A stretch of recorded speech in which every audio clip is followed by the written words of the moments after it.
Alors, pour ceux qui n'ont pas de PC, qui ont les téléphones Android, qui aimeraient vraiment apprendre la programmation au niveau du HTML, la base au niveau du HTML, du CSS, ils m'ont vraiment recommandé de commencer une séance de formation pour eux. Vraiment, vous étiez patient, vous étiez patient. Je tiens à vous remercier. On va commencer cette formation.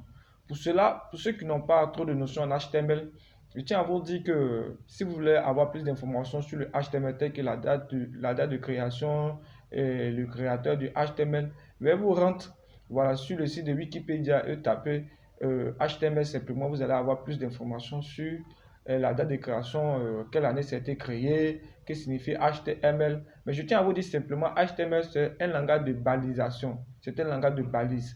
Ça nous permet ainsi de créer, de coder un peu des sites web.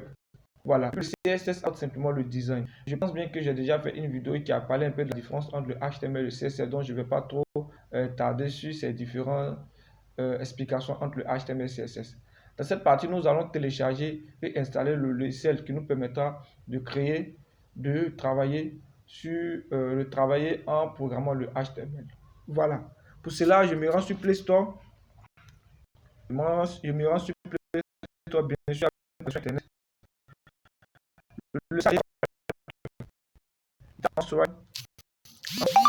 Writer. Il y a plus ici. Le nom c'est Answriter Free HTML. Voilà. Voici le logiciel ici. Vous cliquez ici. Ensuite, vous tapez sur télécharger. Étant donné que moi, je l'ai déjà téléchargé, raison pour laquelle on me demande d'ouvrir. Voilà. Donc, je clique sur ouvrir. Je patiente, j'attends l'interface de Answriter qui va se présenter à moi. Voici l'interface après avoir l'installé. Voilà. Lorsque vous le téléchargez, vous l'installez, vous allez constater que voici l'interface de Answriter. Voilà. Ce sont les différents éléments qui sont ici qui nous permettent de réaliser notre projet, qui nous permet ici de coder. On va essayer d'expliquer un peu.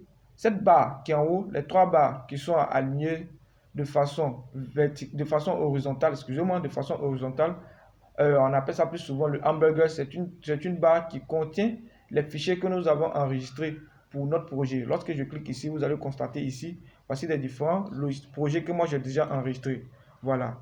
Je vais essayer de supprimer, vous allez constater. Lorsque je clique dessus, on me dit de supprimer. Je ferme. Ici également. Ici également. Voilà. Pour l'instant, j'ai fermé pour montrer que lorsqu'on vous allez créer de nouveaux fichiers, vous allez constater que ça s'affiche ici. Voilà.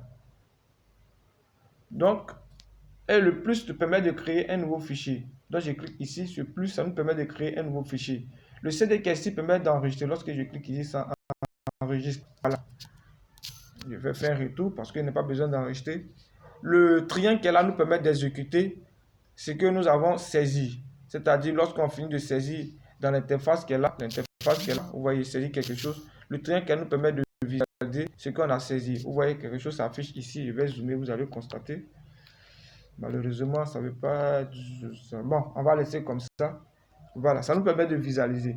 Et la partie saisie où on saisit dedans, c'est la partie où on va coder, la partie où on va mettre nos codes HTML. Je pense bien que c'est tout pour cette vidéo. On va se limiter à là. Et on va passer à la prochaine vidéo qui consistera à créer notre premier, s'initier en créant notre première balise HTML. Merci beaucoup et à bientôt pour la prochaine vidéo. N'oubliez pas de vous abonner si ce n'est pas le cas, de commenter et de liker. Ciao, ciao.